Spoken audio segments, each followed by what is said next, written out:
sedang memburu individu-individu yang terbabit dalam kejadian pergaduhan antara dua kumpulan penyokong bola sepak di stesen transit aliran ringan LRT Bandar Tasik Selatan tengah malam pada Jumaat.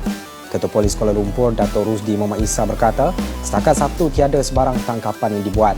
Beliau memberitahu kes itu disiasat di bawah Seksyen 147 Kanun Keseksaan kerana merusuh dan jika sabit salah boleh dipenjara sehingga 2 tahun atau denda atau kedua-duanya. Tournament bukan sekarang AFF. Tournament ini bukan sekarang AFF, tapi ini adalah Piala Dunia Asia Tenggara. Pengakuan mengejutkan Sintayong dan Erick Thohir usai skuad Garuda gagal lolos semifinal Piala AFF 2024. Bikin malu wajah ASEAN, amukan supporter Malaysia pecah usai Malaysia gagal lolos semifinal Piala AFF. Peringatan keras, Erick Thohir jamin timnas Indonesia akan jadi tuan rumah yang baik saat jamu Bahrain di GBK. JJ ceritakan pengalaman sang kakek yang nekat nonton skuad Garuda meski dalam keadaan sengsara. Gagal di Piala AFF, timnas Malaysia tunjuk pelatih baru. Sapi Salih beri reaksi tak terduga ini. Jadi, simak informasi selengkapnya sebagai berikut.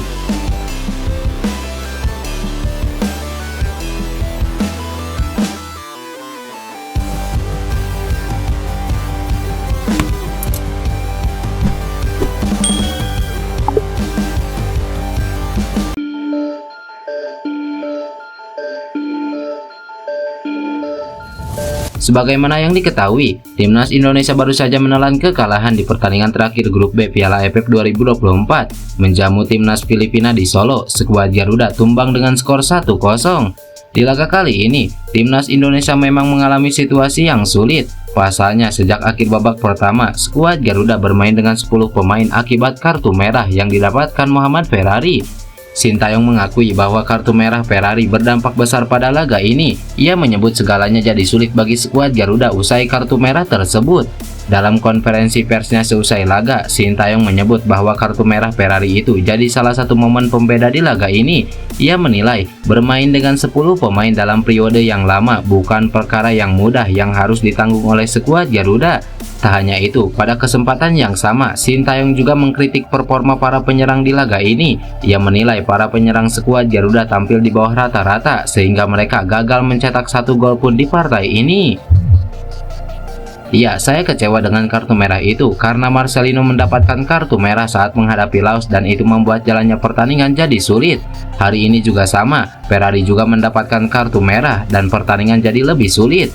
Hari ini kita tidak bisa mencetak 1 gol pun, padahal sebelum pertandingan kita mengira kita bisa mencetak 2 atau 3 gol.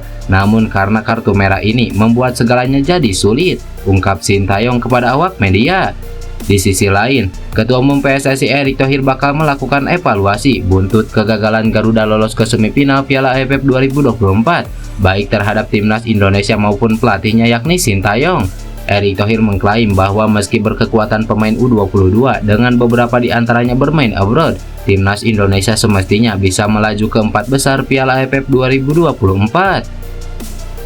PSSI akan evaluasi hasil Piala AFF ini. Target kita terbaik dengan kualitas pelatih dan pemain hari ini. Seharusnya kita bisa paling tidak tembus semifinal.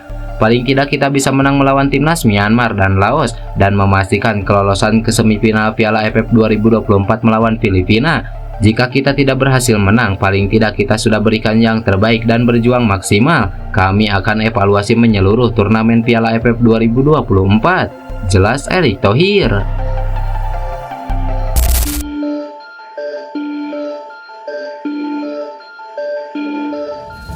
Insiden tawuran antar supporter mewarnai tersingkirnya timnas Malaysia di ASEAN Cup 2024 usai gagal menang atas Singapura di laga terakhir babak penyisihan grup.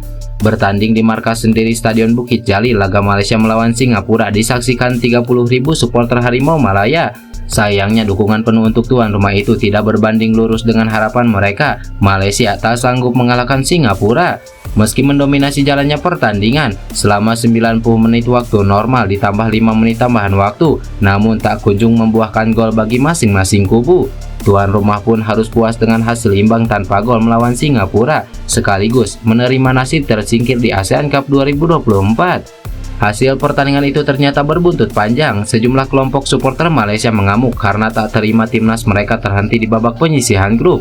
Mereka bahkan tawuran dengan kelompok supporter lainnya yang notabene masih sama-sama supporter tuan rumah. Tawuran pun terjadi di tempat yang tak biasa, yakni di stasiun kereta, tepatnya di Stadion LRT Bandar Tasik Selatan, Malaysia, yang mengakibatkan kerusakan parah terhadap fasilitas stasiun. Sejumlah fasilitas yang rusak seperti pintu dan jendela kereta yang saat itu berada di peron. Beruntungnya tidak ada korban luka dalam tawuran tersebut. Tindakan tegas juga akan diambil pihak pengelola dan mengecam keras insiden yang mengakibatkan rusaknya fasilitas umum. Meski tidak ada korban jiwa, namun kejadian ini jelas memalukan dan sudah mencoreng wajah ASEAN bahkan Asia. Tentu kejadian seperti ini diharapkan tak terulang kembali, mengingat kalah di ajang Piala AFF seharusnya tak perlu disesali. Ambil contoh supporter timnas Indonesia, meski skuad Garuda gagal lolos semifinal Piala AFF, mereka masih menerima hal itu. Bahkan seusai pertandingan, para supporter skuad Garuda keluar Stadion Manahan Solo dengan aman dan nyaman tanpa adanya kerusuhan.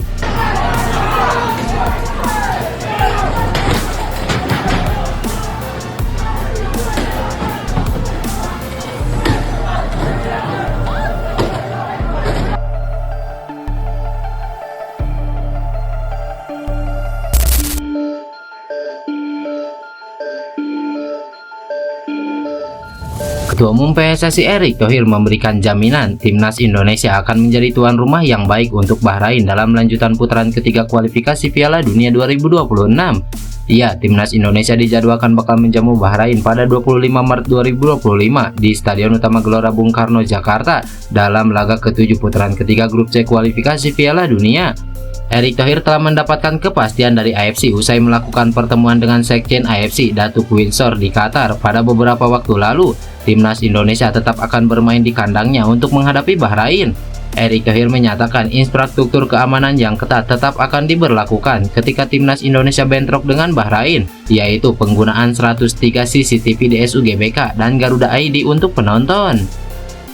AFC memastikan pertandingan Indonesia versus Bahrain pada 25 Maret 2025 tetap digelar di Indonesia. Supporter Australia, Jepang, dan Arab Saudi bisa menyaksikan pertandingan dengan nyaman dan aman saat laga digelar di Indonesia.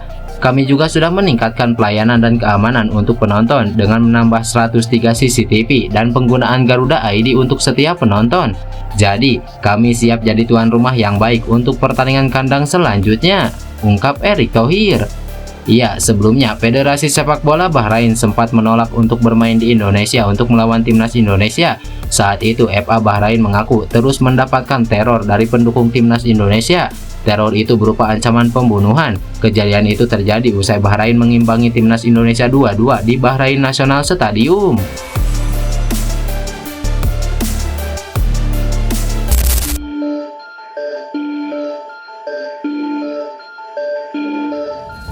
Sebagaimana yang diketahui, JIJS merupakan pemain keturunan yang resmi menjadi warga negara Indonesia pada 28 Desember 2023 lalu. Debut JIJS bersama timnas Indonesia terjadi pada saat menghadapi Vietnam dalam laga putaran kedua kualifikasi Piala Dunia. Pada saat itu, timnas Indonesia menang atas Vietnam dengan skor 0-1 di Stadion Gelora Bung Karno. Sampai saat ini, pemain Venezia FC tersebut telah mencatatkan 9 kali penampilan untuk skuad Garuda dengan torehan 1 gol. Darah Indonesia JIJS mengalir dari sang ibu, kakek dan neneknya berasal dari tanah air sebelum pindah ke Belanda. Pemain berusia 24 tahun ini mengatakan bahwa sang kakek sebelum meninggal dunia pada bulan lalu banyak bercerita soal Indonesia. Salah satunya ketika menyaksikan pertandingan timnas Indonesia, tetapi tidak memiliki uang untuk membeli tiket masuk. Dia bercerita ketika masih muda pergi menonton timnas Indonesia di sana, tetapi karena tidak punya uang, dia hanya manjat tembok dan sebagainya, ungkap JIJS. Menurut JIJS, kakeknya begitu bangga ketika ia memutuskan untuk membela timnas Indonesia beberapa waktu lalu. Kakek JIJS merupakan orang yang sangat luar biasa, bahkan pada saat diberikan kesempatan untuk berpergian dari penghasilannya sebagai pemain bola, kakeknya menolak. Sangat bangga tentu saja, di tahun lalu penghasilan saya juga sedikit lebih banyak dibandingkan sebelumnya. Saya ingin memberikan kembali kepada mereka. Misalnya, jika Anda ingin melakukan sesuatu, pergilah ke suatu tempat, beritahu aku, dan sebagainya. Namun bagi mereka rasanya tidak, ini cukup bagi kami. Tahukah Anda, kita bisa melihat anak cucu kita berkecukupan dan kehidupan berkecukupan. Jadi bagi dia dan mereka, hidup mereka hampir lengkap, jelas JIJS dalam kanal YouTube Tom Haye.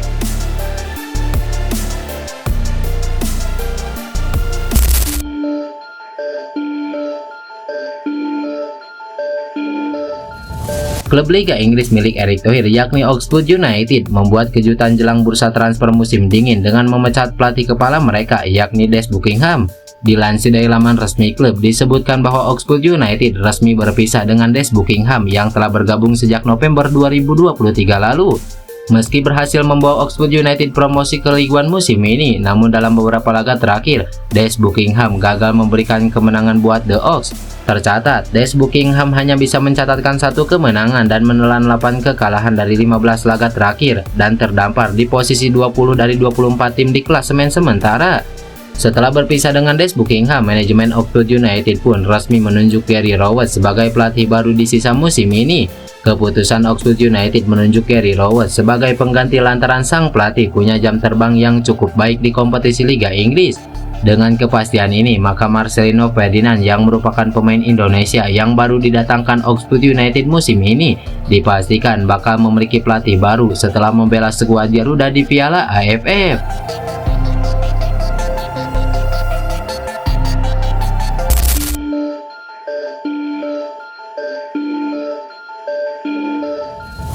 Gelandang timnas Indonesia yakni Tom Haye menegaskan bahwa timnas Indonesia punya peluang besar untuk melaju ke putaran final Piala Dunia 2026 mendatang.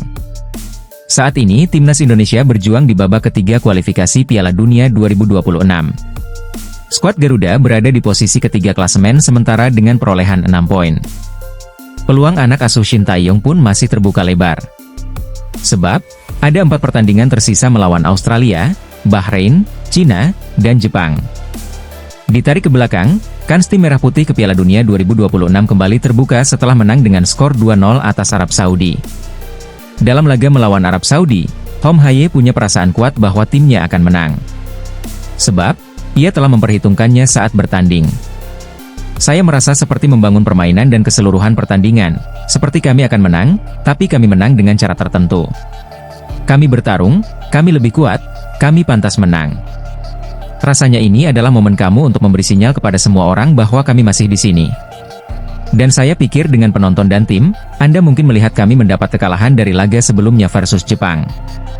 Tapi di laga lawan Saudi kami menunjukkan kemampuan kami, dan semua orang harus menganggap kami serius karena berjuang untuk tujuan lolos Piala Dunia dan kami menunjukkannya. Jadi, menurut saya itu cara yang indah untuk melihatnya, ungkap Tom Haye.